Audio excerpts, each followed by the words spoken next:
Hello, good morning to you all. So this morning's discussions will be the end of this year's edition, and today we have a special title for our conversations, and that is the places of invention of the possible. Yesterday, our goal was to understand that resistance can be established in those places that offer us light and air, and of course those places are those of art and creation, as we are going to see today with the first conversations, then talk, and then another conversation to close the morning.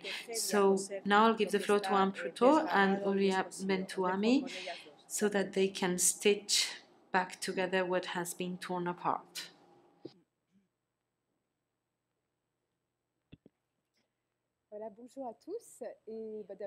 Good morning, everybody. First of all, I would like to express my gratitude to tell you how happy I am to be here again in San Luis. I would like to publicly thank Sandra and her team for making this possible, repairing, restitching what has been torn. This is the topic that was proposed and suggested to us. I mean, this expression is a beautiful one, and it was retaken from this sector of weaving, of fabric making. This expression comes from everyday life. But before I delve into the topic, I would like to contextualize it a little bit. This expression was uttered, pronounced by Camus in a text belonging to a collection entitled L'été, Summer, published in 1954. Can you hear? Both the speaker and the interpreter. So here's the sentence in its entirety. We have to sew up, to repair what is torn. And following that, he says, to make imaginable justice in a world so obviously unjust, meaningful happiness for peoples poisoned by the misfortune of this century. Naturally, this is a superhuman task, but we call superhuman the tasks that men take a long time to accomplish. That is all. End of quote. So the fabric in question is indeed the world, the human beings, mankind, and their concern for justice and happiness. Camus had already written a first version in 1945, which he modified slightly for the 1954 edition.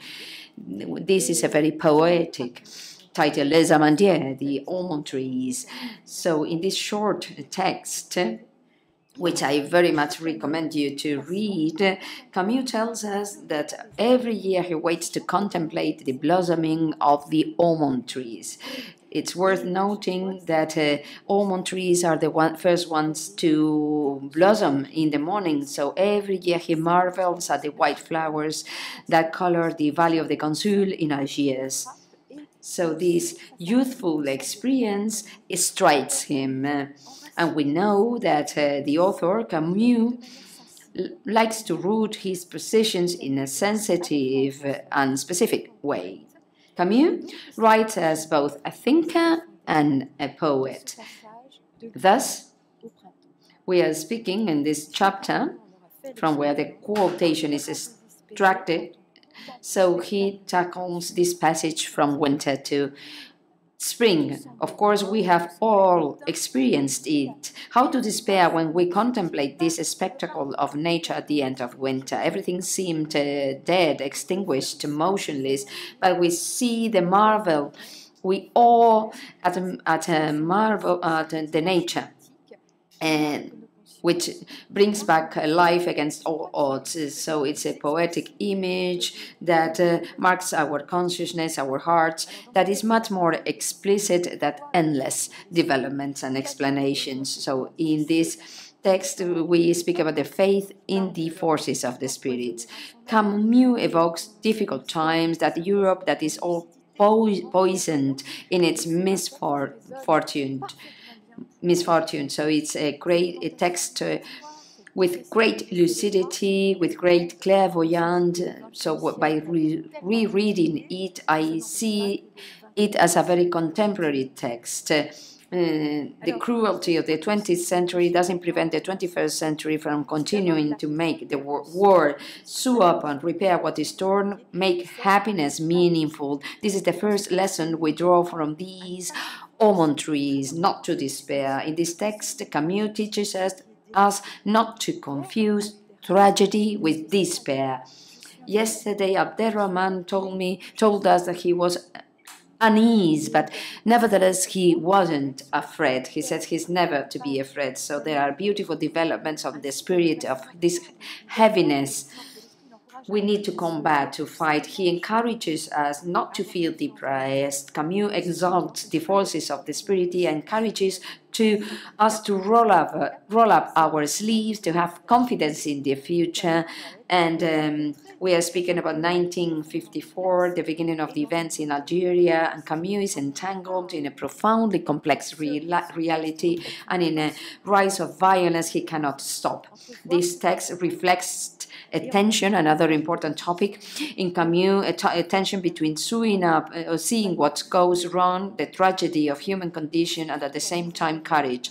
It is not an ironic or idealized vision of society, but rather highlighting of humanism, a person that believes in the potential of human beings. So what is going to be the artist's way of repairing what is torn? He says it in the sentence, that preceding sentence. Our task as men is to find the new formulas that will soothe the infinite anguish of men. The artist, for his part, is the one who is never satisfied with disorder, never satisfied with misfortune, chaos, or the tearing of the world. So in any case, Camus is not satisfied. Of the rock of the absurd, with crashes and denies, beyonds, Camus has an intimate knowledge of this rock, not coming from books. You might know this famous sentence by Camus. He says, yes, there is beauty, and there is the humiliated. Whatever the difficulties of the enterprise, of the endeavor, I would like never to be unfaithful, neither to the one nor the others. End of quote. So from the very beginning, we have a conception of writing that is indissociable. It cannot be separated from the human condition, from pain, from humiliation, and this is present from the very beginning. To claim fidelity to beauty and to the humiliated is to bind forever two absolutely different entities. The modest circumstances of his childhood, compassionate contact with people crushed by life generate this conception, lead way to this conception of art. He writes in a preface to Oscar Wilde, why create if not to give meaning to suffering, even if it means saying that it is unacceptable. Beauty emerges from the rubble of injustice and evil. From the very first pages of his notebooks to the Nobel speech and the conference of Uppsala, we hear a form of gravity where Camus ardently defends his conception of the artist. So he shows that, and this shows that Camusian poetics doesn't separate the gesture of creation, the world, and pain, sewing up and repairing what has been torn. So we see that he uses this metaphor of the fabric, of weaving, to speak about time or the world. So it's not worthy to see how close the text. The etymology of text comes from Latin. Textus means weaving fabric. So it's interesting to note this proximity between text and fabric. These notions of weaving or shape his works. I'm thinking about the poet Jacotet, also speaking about stitching up. So it seems to me to practice, I'm quoting him, a work of repair. in all the senses of the word in all its breadth, as if the singing or poetry could stitch and repair, even if the fabric wouldn't cease to tear all over again. Jacotet, like Camus, envisions repairing as a humble work of mending or stitching that has to be taken up all over again, which entails an ethical and ritual meaning and is close to Sisyphus' endeavor, something that must be tirelessly begun again. I would like to give you an example. I'll provide several of this conception, this understanding of literature as a repairing element. It concerns the play L'État de Siege, that was mentioned by Ms. Fernandez yesterday. This takes place in Spain, a play that wasn't very successful when it was premiered, when it was first published, but it's performed a lot. It speaks about dictatorships, totalitarianism, etc. In fact, Sandra played the role of Victoria in her youth in a production by Michel Barret, which was mentioned, quoted yesterday. He was a scientific advisor for these Trobades. This play gave rise to a controversy with a French philosopher called Gabriel Marcel. And this man criticized Camus for having set the play in Spain, whereas totalitarian tyranny was more present in Eastern Europe at that time. So Camus defends this initial choice of Spain in a text called Why Spain? So he defends his perspective by referring to the silence of Spain, which, abandoned to Franco, would claim a redress, a repair. This term is really interesting. This is stitching up what's been choice. This symbolic choice of this place for the play is a way of repairing. And Camus adds an important comment. He says, and I quote, "If I had had more talent, the reparation, the redressing would have been greater." So in this text, then, he explicitly links artist's creation to a form of possible reparation or restoration that it would bring about or engender. Once again, the camusian formula links aesthetic experience and ethical impact. It is not a question of solving a problem to him, but just the very fact of saying it, of naming it, is healing, has a beneficial power. To speak repairs, writes Camus in The Revolted Man.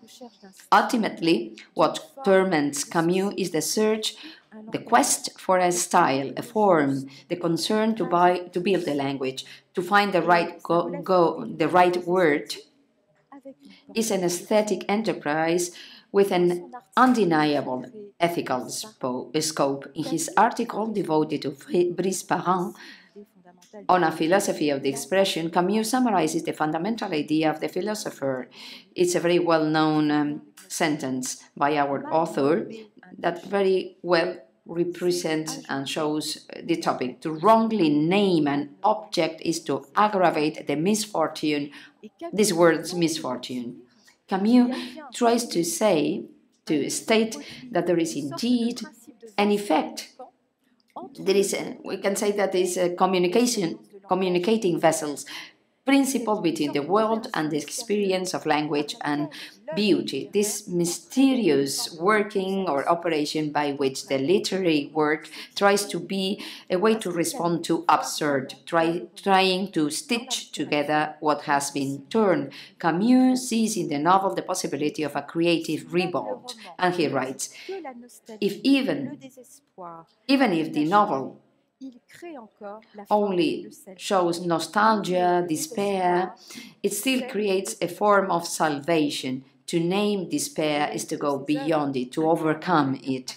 One of his works embodies this ambitious project, and in The Plague, Camus says he wants to give form, to shape misfortune by naming it. So we have a set of beautiful characters with a strong characterization, which are deployed here and in their way fight against violence represented by the plague. This is the case of Dr. Hourya, and there is another character, much more modest, who devotes himself to the task of writing. And he has no luster at all, but this is the character is called Joseph Grant, is a small office worker. While the play rages, he devotes himself, he's focused on writing his novel.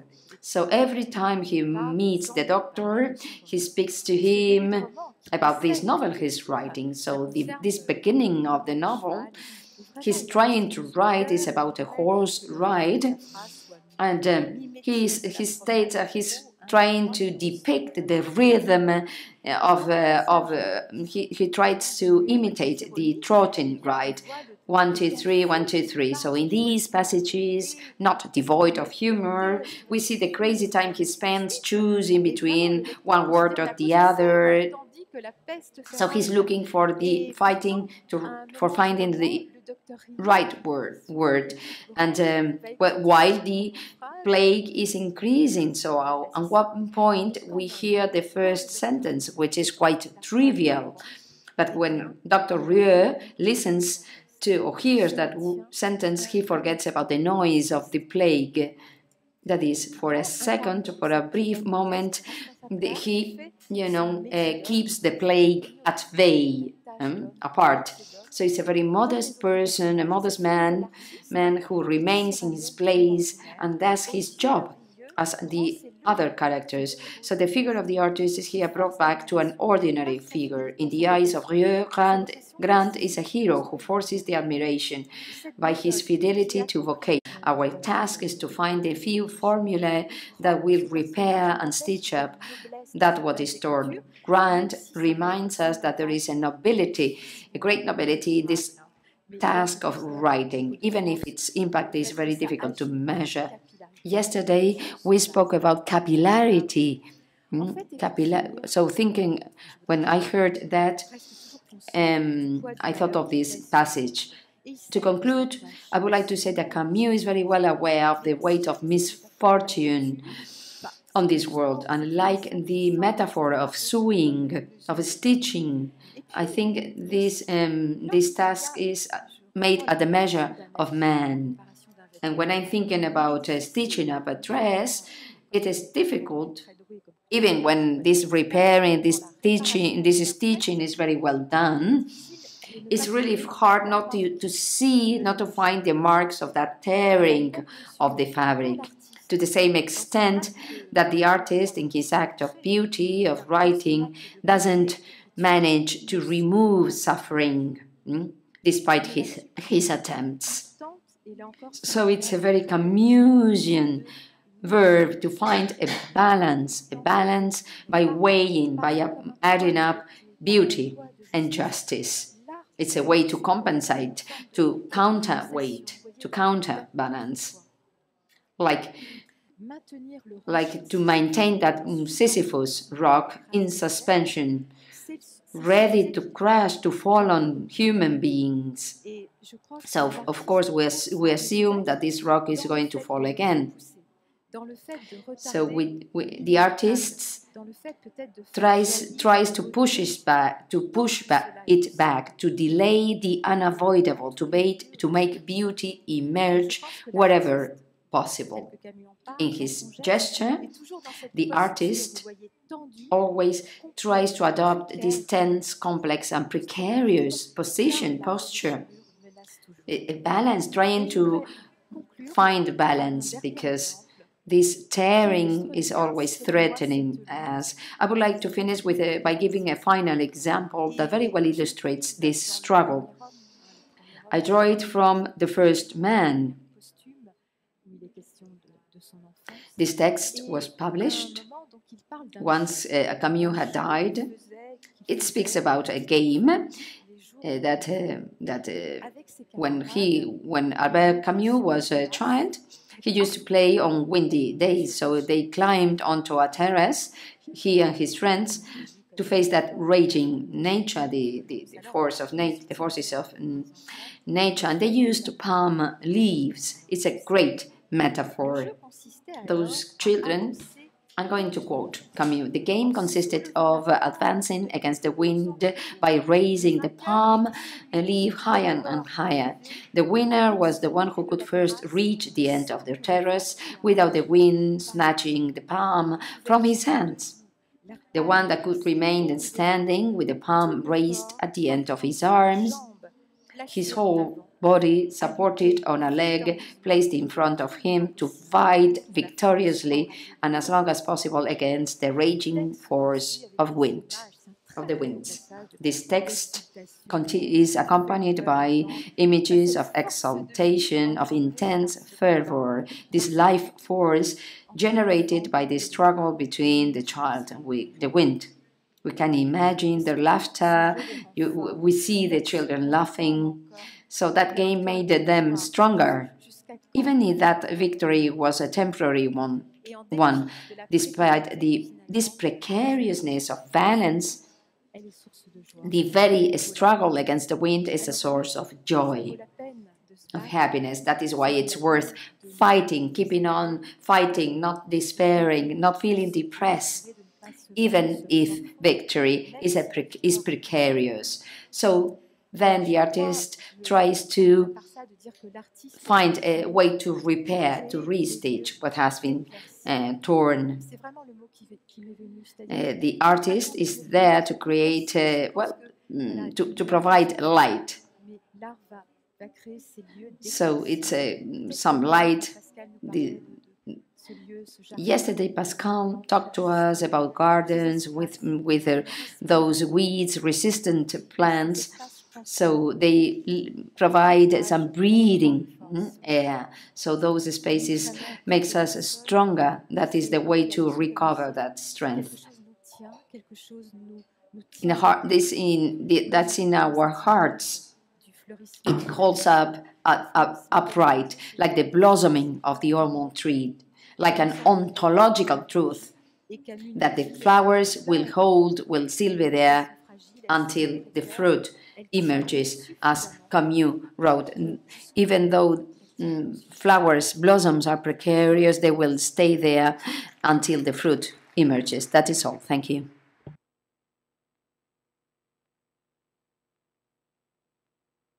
I can. I'd like to start by thanking everyone for this invitation, Sandra, Miguel, Carlos, everyone, the whole team. It is a great pleasure for me to be here and to be able to talk about these things that are torn apart, and also about how we can mend those things that are torn apart and how to live with these scars, and also, as Camus and you yourself said, I'd like to take profit of this opportunity to think from a place in the world, to talk about what is torn, to think about a place that is torn is a method, to think from our places, and I was really marked by Rehab's work, and we think from sensitive ecosystems that make that breathing will have the texture of our environments, in the case of us, Mediterranean environment. So how we dream from ourselves. And I must say that I was really impressed in this work how the Bedouins is a desert that is inhabited by people, by flowers, by animals, and we have this fabric that is created by all those beings, how those plants, animals, and people work together to keep this Sinai desert being a place that can be inhabited. So we have to be always have a place, and there's nothing universal without a situation in the world. There's no proposal for relationship with the world that could not be converted to standardization of ways of living or lifestyles. We can only understand each other from the point of view that it is impossible to translate the different worlds. So there are multiple worlds, and it is biodiversity in the world that the ones that will lead to exploitation, traveling, transplantation. So this is why hybrid phenomena will always take place. So in these places, situated places, we will find the possibilities for all living beings to take a rest from the world. As Miguel said, to stop, to escape from harassment. And I'd like to refer to Mahmoud Arish's words, a place. I want a place. I want a place instead of the place, to come back to myself, to put my paper on a harder wood, to write a longer letter, to have a painting on a wall, to put my clothes away, to give you my address, to have a plant grow, to wait for the rain. Those who don't have a place don't have a season. This is a fragment of poem on oblivion. So we have to be included in a universal thing that is singular, particular. So the idea is to find the singularity of a text. So he says, like being able to place a paper on a harder wood, having time to grow a plant, write a longer letter. So it's the possibility of being in the possibility of the living in the face of capitalist policies, and also have time for the seasonality of our own bodies. This is why we see that there's this dictatorship that hamper the exiled people from having a refugee. So avoiding having a place is an obstacle, and making sure that that person will not have a world and a relationship. So having a place for oneself is promoting creation and the stitching out what has been torn apart. So what I'm talking about today here is about the possibility of stitching up the traumatic memories in the post-colonial memories. So if I chose to speak today of post-colonial memories of an object, therefore properly heartbreaking, even though the theme is to stitch together what is torn apart, it is because the in question has to do with the aesthetics of politics, or politics in its aesthetic aim.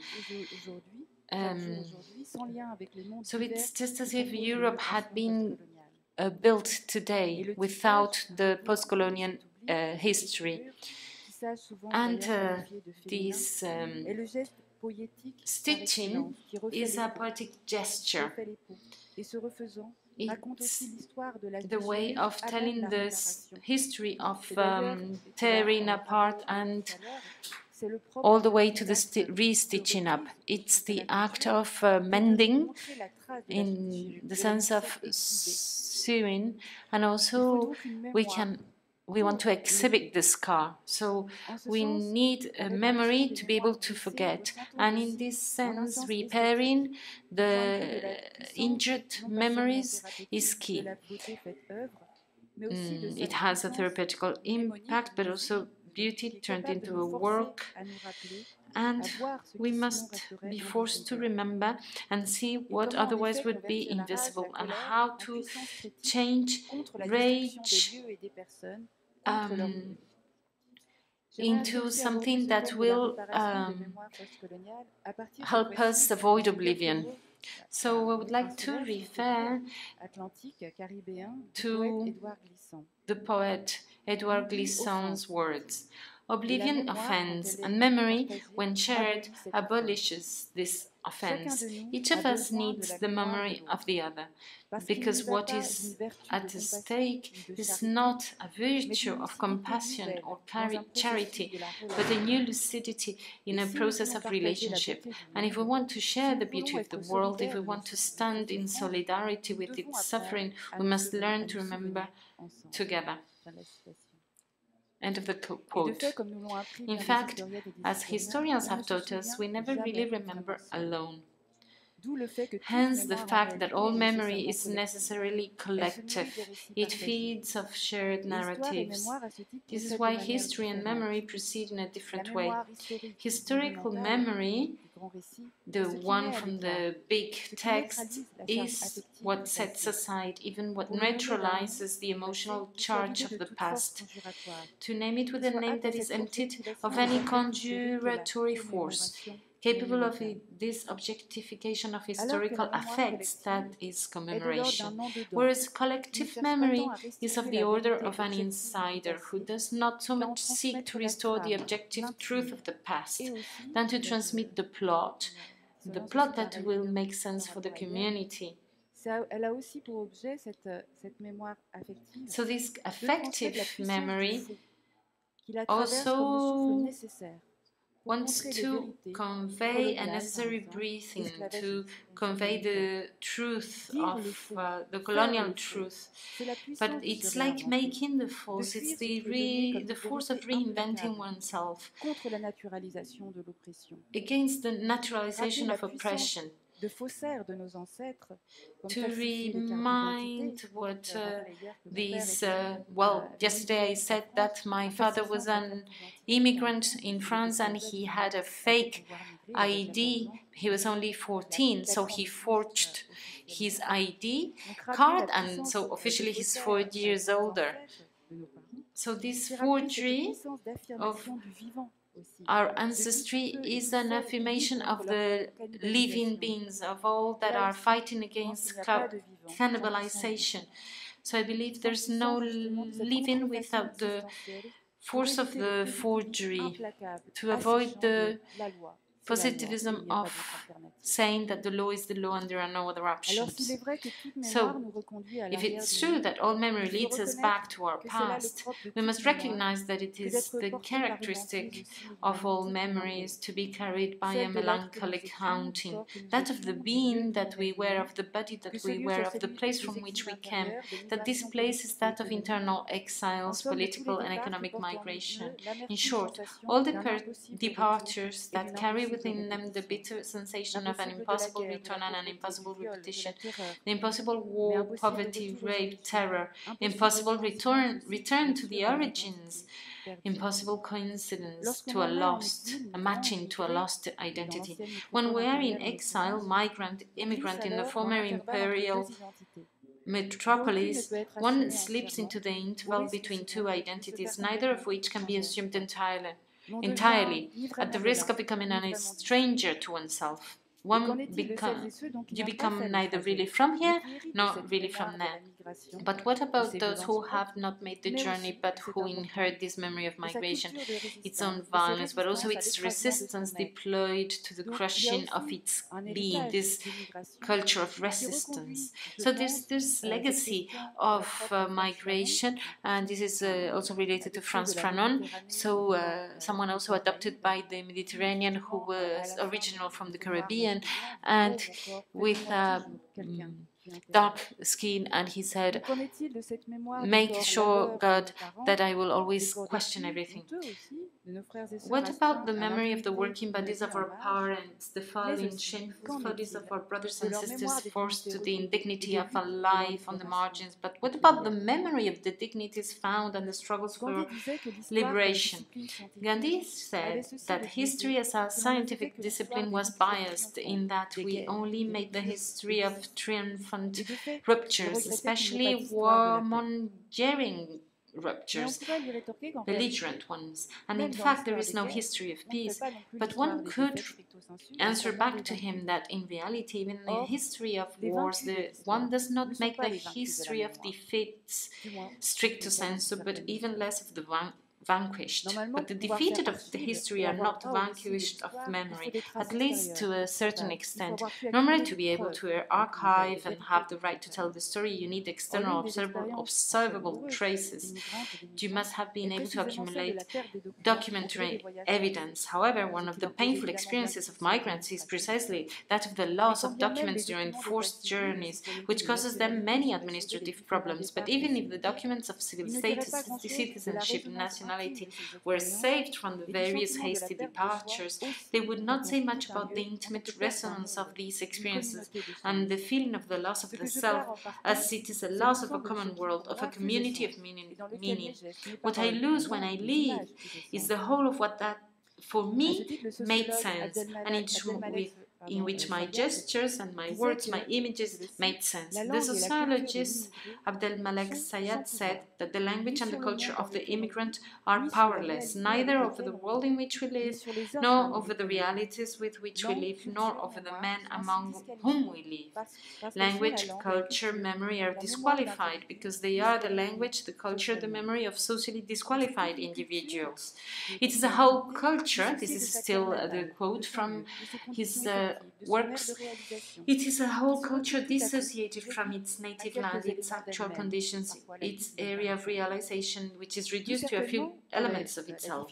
For example, cooking. Hence is certainly the difficulty for subsequent generations to recognize themselves in these scattered pieces of deteriorized culture. But we must recognize that a creolization has taken place. The French language has been enriched, for example, by other languages, accents, cultural references from the former colonies, and vice versa. Because there are many traces, archives that tell the memory, the recollection, but a recollection that is creation, and which is constituted by all the scattered remains that will make the density of a life necessarily fragmented and creolized. These archives will be multiple, those of music, cooking, clothing uses, religious rituals, etc. Then certainly they will be heterogeneous, scattered, decontextualized, every contradicted by the daily reality that makes them feel vanity, either as anachronism, gratuities, manifestations are all symbolic. These few crumbs are a priori the opposite of culture, which is totality, coherence, harmony, integration. But in children from immigration or descendant of slavery, a new contemporaneity of these cultures is emerging. We start rediscovering music again, the songs of our parents, their struggle too, and therefore all their memories. We come out of the shame of ourselves and our family, and we finally recognize that our parents have a culture, even though many of them did not have the privilege of education. This memory will be inscribed even in the body, which certainly constitutes in its dispositions one of the most implicit narratives of identity, a self-maintenance in time, which was precisely the definition by excellence of identity, according to Ricoeur.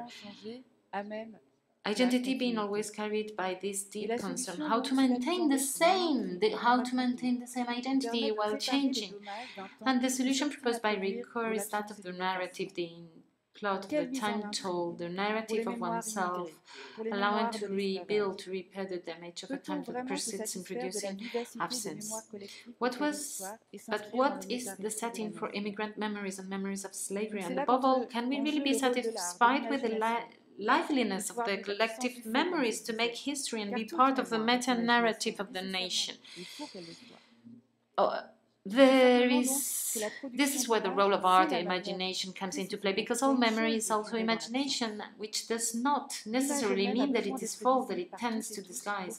It is simply that the production of images is the way that a thing lasts in absence, but the image itself needs to be visible to all in order to bring an experience or the memory of an experience to the status of historical conditioning. Although it is true that the memory, in official memories, slavery and colonialism has seen as a greater truth, it's more legitimate. But symbolization is also a response to all attempts at a counter-offensive of colonial utopia. It is therefore a question of forcing recognition, not identity, but that of a common world that makes room for human plurality. Could we now see the image I sent to you? I'm thinking about Alexis Peskin's work. I'm thinking about that. If you can have that image, that would be great. Otherwise, you can check it out in the internet. So his work is entitled The Raft of the Medusa, The Return to the Wave. Oh yes, we have that image. So it's part of, it's an excerpt of the installation on the Raft of the Medusa, and it's called also The Return of the Wave. This work, which revolves around the historical and aesthetic significance of the Raft of the Medusa, creates a dialogue between the long memory, that of colonization, since French ship was intended in 1816 to transport colonists to Saint Louis from Senegal, which had just been returned to France by the British. Another object is to remind us of the current oblivion that strikes the bodies of Africans engulfed by the Mediterranean, these men and women being attracted by a Europe that operates like the Medusa, petrifying all those who look into her eyes. Alexis Peskin thus gives a face to those who do not have the right to the story of their death, nor and even less of their lives, who are not the subject of any mourning in Europe and any public obituary. And he does this by fashioning gigantic portraits made from crates, cards, and even a fisherman's boat. And every line, every shadow of the face, I don't know if you can really see it here, is drawn with nails, as if to hammer the singularity of a denied biography. The artist thus gives the impression, by this generous occupation of space, both to slow down the duration, to settle in the time of contemplation, that of this rest that migrants are deprived of. And at the same time, this allows them to get out of the zone of non-being into which they are thrown by protectionist migration policies. We have here a plot that joins to the depth of a space the depth of memories put into a dialogue. It gives us the opportunity to remember together and to be present in our post-colonial history, as we find a memory for oblivion. And similarly, we find in the artist Kader Attia this concern for reparation as a conjuration of European ghosts. Repair is no longer being as back, no longer seen as something that must imply a return to an identical past, but that it can exhibit beauty on the suture, on the scar. So we're trying to find a link in the different ways of weaving from one place to another. Therefore, we see that no one needs to have experienced an event in the first person to remember where colonization, slavery, apartheid, but also still today capitalism are destructive of any relationship by compartmentalizing beings and memories. It is the greatness of art to restore the relationship. It is often forgotten that the words of Glissant's quote are those that recall the need for memory for forgetting, as Mahmoud Darwish says.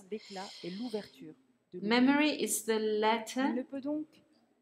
the letter the brilliance and the opening of forgetting.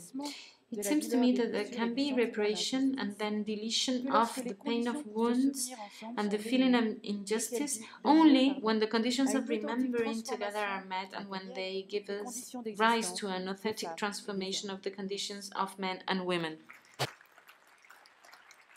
Je me mets à côté de toi? Je me mets à côté de toi?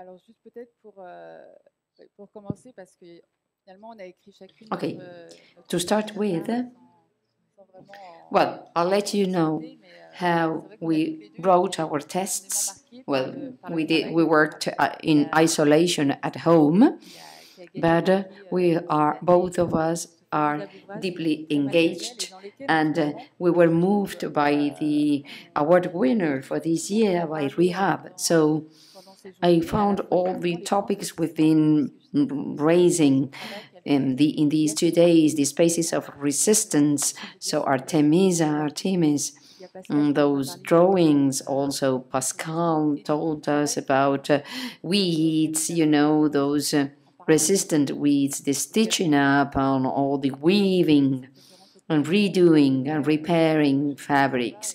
And you referred to Jacotet's poet, I wasn't aware about, and it was absolutely suitable and pertinent to show to what extent text is a fabric, a weaving. The same goes for skin. Skin is a support, so this is a bodily sensation. So these are not abstract concepts at all. We talked a lot about AI since yesterday, those new principles and criteria, although there is a counter-criticism in the sense that, or it could become a counter-criticism.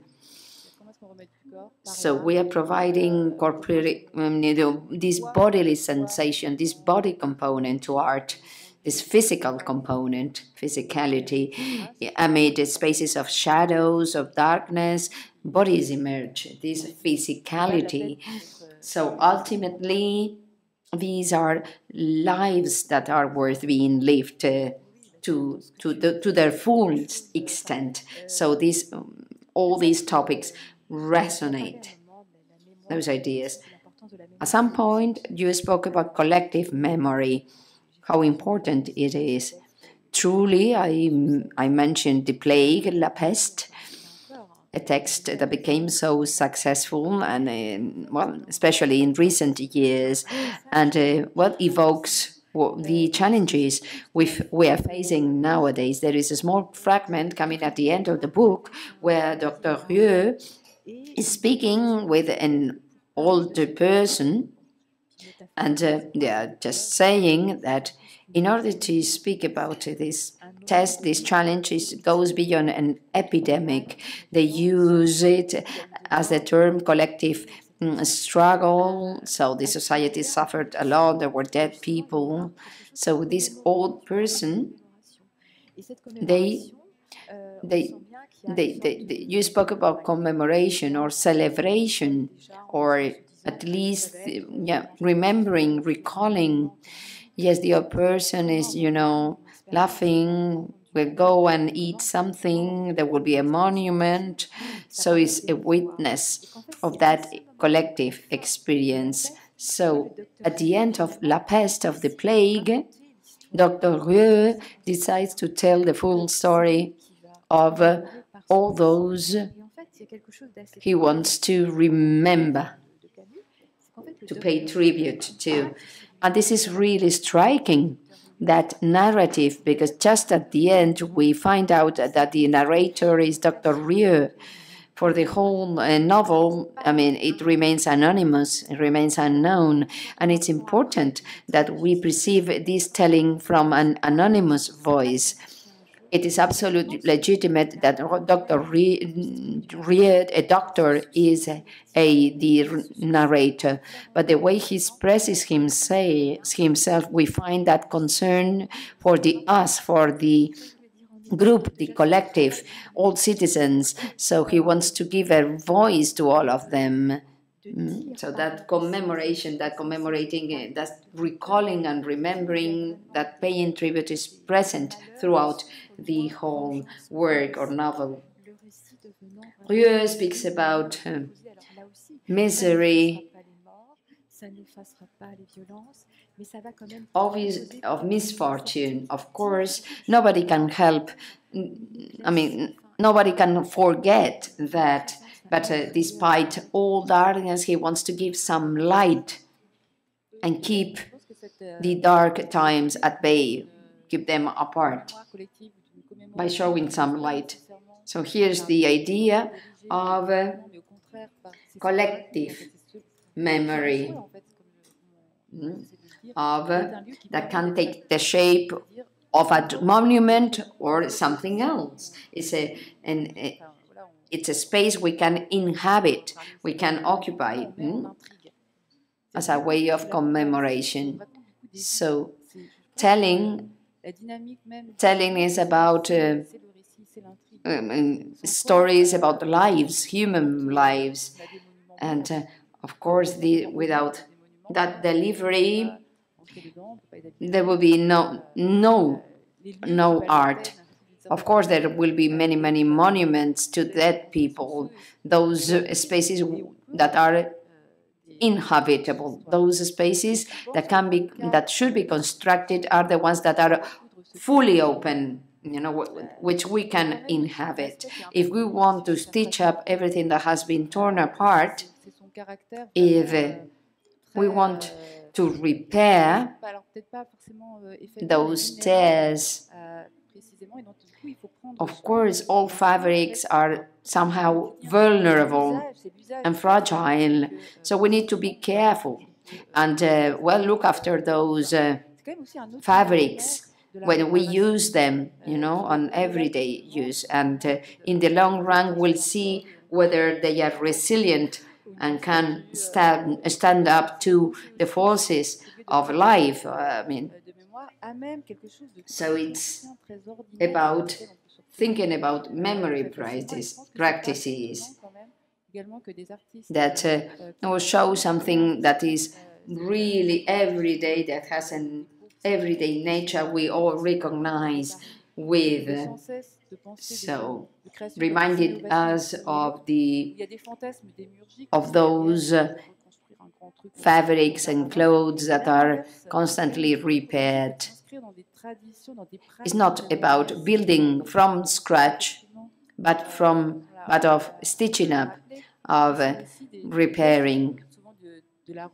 So we are speaking about gestures, everyday gestures, the bread and butter of our day. We're speaking about women. I always like to say that Gandhi, for instance, I worked and I studied the non-violence concept a lot in my career. So Gandhi restored, refurbished those traditional weaving systems, obviously going against the industrial concept of manufacturing, of production, and also that Great Britain decided to relocate all those industries, the textile sector. It took all the factories to India. So by applying the British perspective, many of those writings by Gandhi were neglected for years and decades. This is a typically female work, the sewing that became industrialized. So those texts were delocalized for a long time, but we have the duty to recover them because they have a binding effect. Thank you for your choice of text, of passages, because it was very interesting. You also spoke about the importance of having a space to ourselves, of that recovering that sense of belonging. And you used, or you mentioned, you quoted Glissant. So that exchange with others, I can, embark myself on that exchange without losing identity. Because that space leaves us or removes the local, and it shouldn't be like that. Precisely because I belong here, because I have this identity, I can connect with others, I can establish a bond without losing my very nature. Sometimes we face completely the opposite case. We tend to think that the universal is something that is shared by all of us, that is delocalized, that is getting outside, leaving behind your own identity and space. adopting, you know, a completely neutral space, neglecting the bodies, the physicality. Whereas I think that the universality, the universal factors can only be possible if we are deeply anchored and rooted in the local sphere, in our local or individual identity. There is no type of mystique. There are very traditionalist mystic writers, yeah, or Racine, which was, well, racist, etc. But if we adopt a modality or an option such as glissade, yeah, that is more neutral, but is rooted or with rhizomas as roots. It's like bamboo. The bamboo plant. It doesn't have a single vertical root and a wide root, but many small, you know, roots. The capillarity we talked about yesterday. So those rhizomes that enable that development, that anchoring. How can we think about the uniqueness of spaces, that singularity? They cannot be reproduced to the infinite. So there is always this attempt to industrialize culture, to provide, you know, to standardize it, to make it homogeneous or uniform. I mean, one tends to expect that things will be reproduced exactly the same way in other spaces. Yesterday, we spoke about the way we think about artistic spaces. European capitals reproduced, or there is in the south which tend to reproduce what there is in the north, and this is really impoverishing. We are losing imagination. We are missing the possibility of something the universal. The way forward is not multiplying or iterating. We should work based on an ecosystem approach. In space that can be transformed by the inhabitants naturally, never by importing or planting, artificially fabricating or planting something, models that are really anachronistic. Yes, fully anachronistic. I fully agree. Vous m'entendez? Oui. Je vais poser des questions de couture.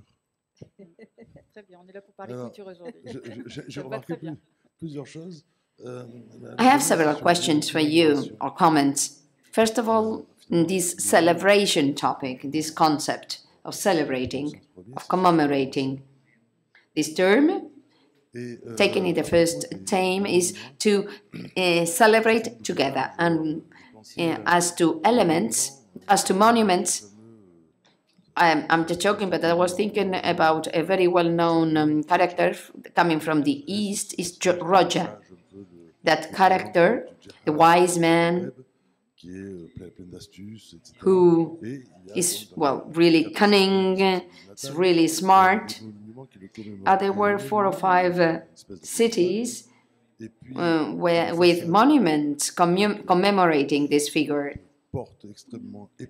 And there is one with a big, thick, wooden door, and that is locked up with a padlock, and the other ones are fully open and empty. So the temptation is to just break the lock, the padlock, whereas the natural pathway is to use the other doors. So we need monuments with multiple facades. That's the first topic. Secondly, I would like to ask both of you, or any of you, regarding Camus's sentence, I think it was l'été, in Algiers, this city opening to the sea as a mouth, as a wound. Maybe there is a tongue, a symbolic tongue, a joint, a link. So healing wounds is closing mouths sometimes. So there is a parallelism or this metaphor. So I come to my question. We're speaking about wounds that need to be closed, healed. We need to stitch up the fabric, to repair those wounds so that they scar. And my question is, what type of thread should be using or building? What should be the guiding thread to weave and to close those wounds, to repair and to stitch up? Because the flesh, the only way is to have a scar to close the flesh. So that's my question. What will be the ideal thread to perform that operation of healing, of repairing or stitching up? Of course, yeah, there's the recurring symbol, the wound, the openness, but not much is said about the nature of the thread that will stitch up and repair those torn fabrics. And to continue with this metaphor, the thread could be art and the artist's commitment and everyone's commitment. Okay, let's see. Two things come to my mind. I think it was Cochille. I was thinking about Chacotet. The thread is the field, the environment that is the artist's voice. That will be the channel, the way we channel our message. For Camus, Camus regularly speaks and uses about building a language at the end of life. If I didn't manage to build a language, I mean, my task would be futile, because that's his field, where he works. So that doesn't happen overnight. An artist can spend a long time trying to find his or her own voice. There is a text I recommend you to read, the prologue by The Inner and the Outer Side, L'Envers et le Revers. He didn't know he would be dying 2 years later, and of course he takes balance, he takes stock of his career as a writer. He had written The Plague, The Revoltement, he wrote about theater, and he's still trying to find a balance between what he is and what he says. In L'Envers et l'Endroit, between. So this work encompasses his whole life. So I like this metaphor of building up, creating or building a language. So the thread is the artist's voice, and commemoration is celebrating together. So that what happens becomes an unforgettable memory, something we will never forget. So I was thinking about Saad-Jeba,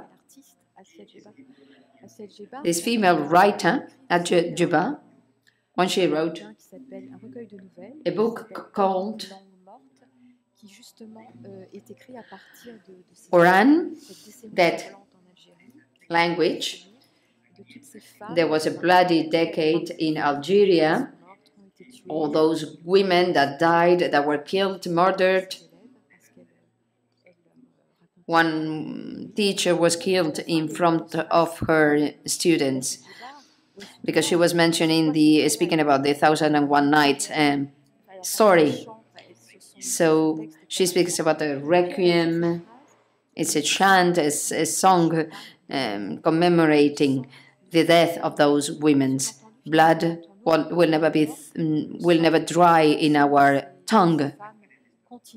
So the blood still flows through the veins of these women. So this will become a unforgettable present. So the thread is linked to commemorating. And she's right in insisting on the fact, in highlighting the fact that there is nothing uniform or standard between what is repaired or stitched up. And also, there is not uniformity about what we build up in the end, ultimately. It's something, you know, quite strange in the sense of, yeah, strange character. And the same goes for the thread, because it will never disappear in the under the skin or the tissue, the flesh. So interestingly, this metaphor of sewing, of stitching is ideal, because it goes against the invisibility of our work. It can be seen, you know, the repairing, the stitching up is fully seen. So that is why I love this term, the stitching up. So the visibility, because it's the only way to forget, because there is a scar. And yes, we can see it there. And then to know what to do with this thread, I'd say that from the micropolitical point of view, as we refer to it, linguistic, artistic, different voices and so on, all these perspectives, and also in a, well, how collectively we can build those threads and these human chains, these political logics that actually we see the foreigner as a stranger, someone who is going to alter our daily lives. And nevertheless, the foreigners should be able to be, we should be able to welcome them. And these points of view, well, or these points that we shouldn't forget them. So in the groups of people who are actually working in hosting people, in welcoming people, well, we see that sometimes there's some clandestinity, but there are forms of interpolation to the political sphere, because we need these practices of visibility. And there's also these bans to the civil, because there's the criminalization or penalization of the migrants or the forms of migration. And it was also very interesting, the mouth and the injury, this what it was said, and particularly it's for male migrants. So a way of contesting what their choice, they had sewn their lips. We need to look at this as ways of affirmation of life.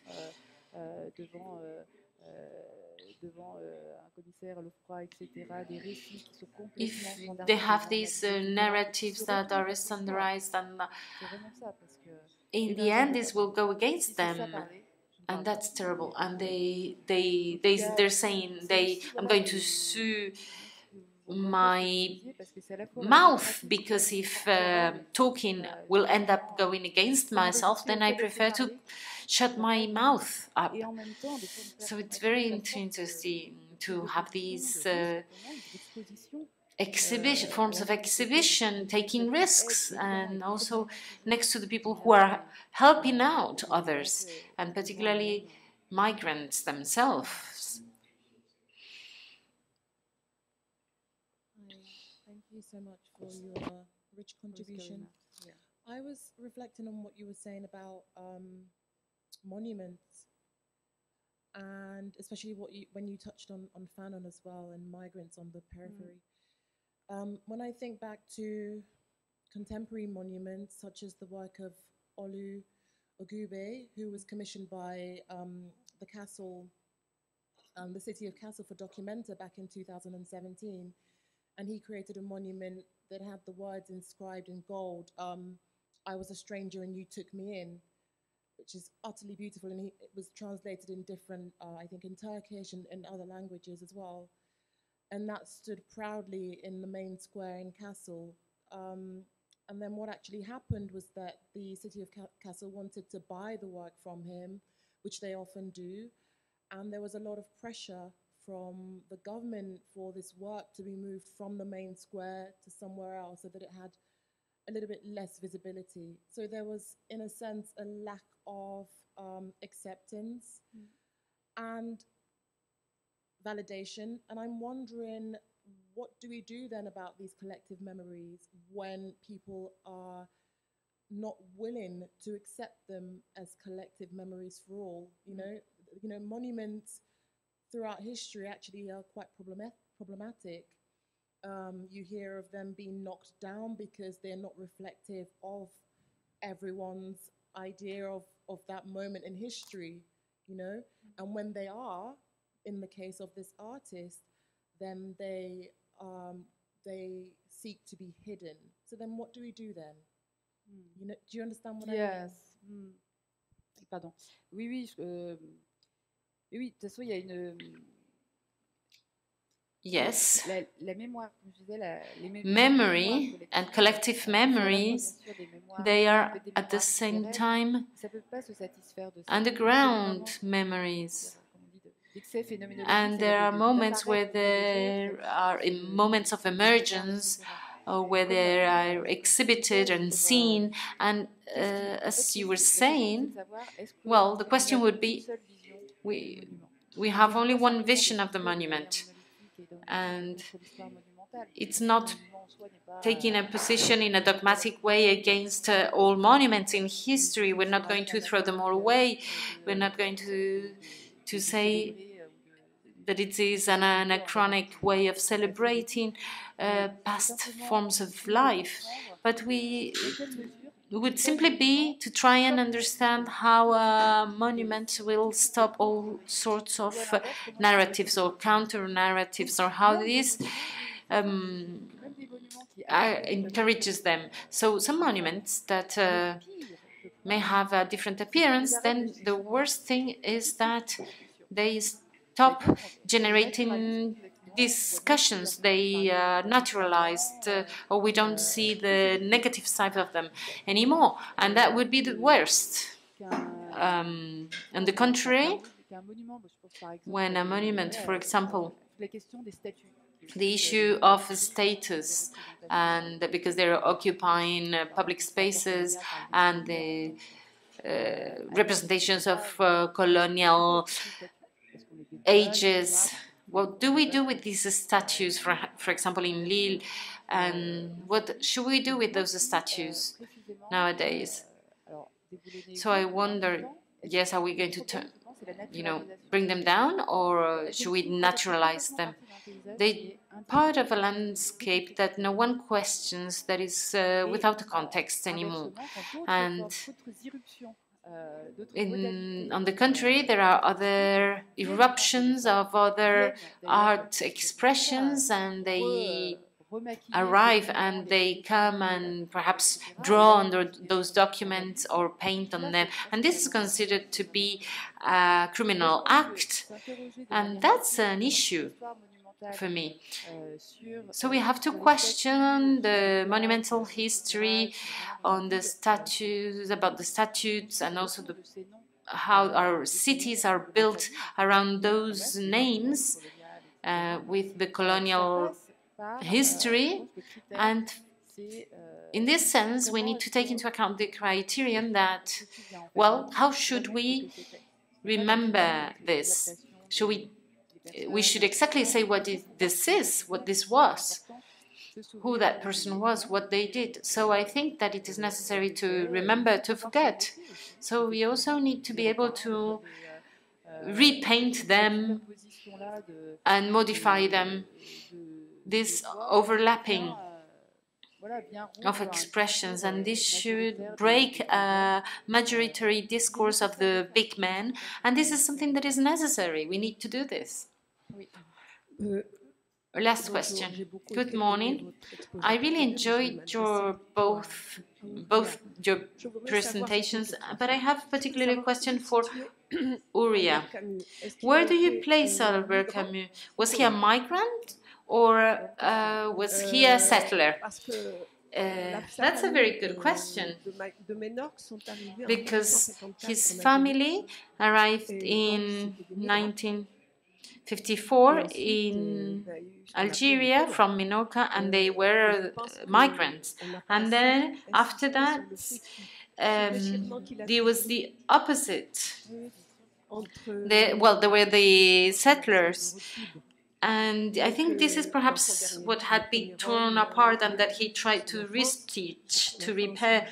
In one of his books, he came back to his childhood and what he did with his colleagues. And, well, it was in a small village. And they were children. There were Italians, French children, Italian children, Arab children. There was a mix there. And we haven't really discussed that. Oh, thank you. It is an excellent question here because, yes, this tearing apart is something that is not only exterior, it's also internal.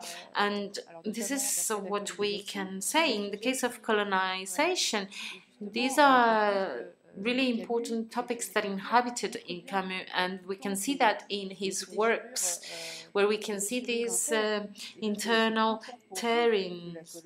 And this is also really important in colonization and migration too, because in Algeria, we're talking about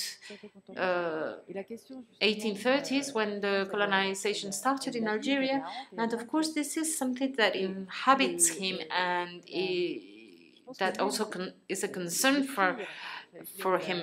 And I could say that the worst of mental colonization is when you don't even worry about it, you don't have no concerns about it. So if you're there in Algiers or in the inland as an owner of that world, and we find the opposite in Camus' writings. He's sharing, and with a lot of lucidity, as you said in your speech, he's very aware of what's going on. He's not blind, he's seeing what's going on, and he understands very well the situation in which the Arab people live. And I was very curious, I asked Anne about when Camus left Algeria to try to understand, and I found it very interesting whether if he had met Franz Chamon. And it's very interesting because they actually did the opposite travels. Franz Chamon arrived to Algiers from Lyon, and Camus did the opposite. So he went to Lyon, and Fanon, when he arrived to Algeria, he sees the scars and what colonization has done, and from both points of view. So he sees the devastating effects of colonization. So this means that we cannot live without a critical concern of what's happening. And this is something that we see in Camus and also in Fanon. So I see that concern. And Fanon entered in an interaction with Sartre. So this becomes a triangle. Also about the topic of Algeria, and it's the topic of injustice and how people react in the face of injustice. Is it in the name of great ideas and so on? And in Fanon, we have something that resonates from Camus, and that is the devastating elements in the daily lives, and that we see in both authors. So we can perhaps think about redesigning a new conversation, a different conversation, starting from Camus, and this idea of how to denounce injustice. Should we work on a negative attitude, like say, I have no idea about what justice is, but I do know what injustice is. But others do the opposite. They know what justice is, and they define injustice on the base, as an opposition to justice. So in any case, this is also belongs to this mobility. Everything is linked here. Everything's linked in Algeria. There were lands that were available. That was the way they were called. They were defined. So they were to be used, and settlers were invited to go there. Oh yes, I will stop here. I will stop here, of course. Yeah, very, very interesting question. Thank you very much. Merci.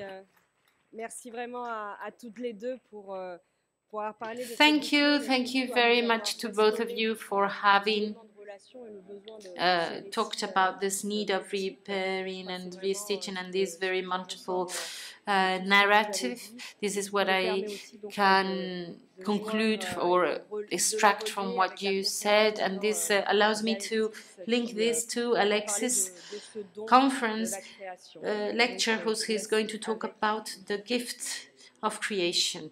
Thank you very much to you, both of you.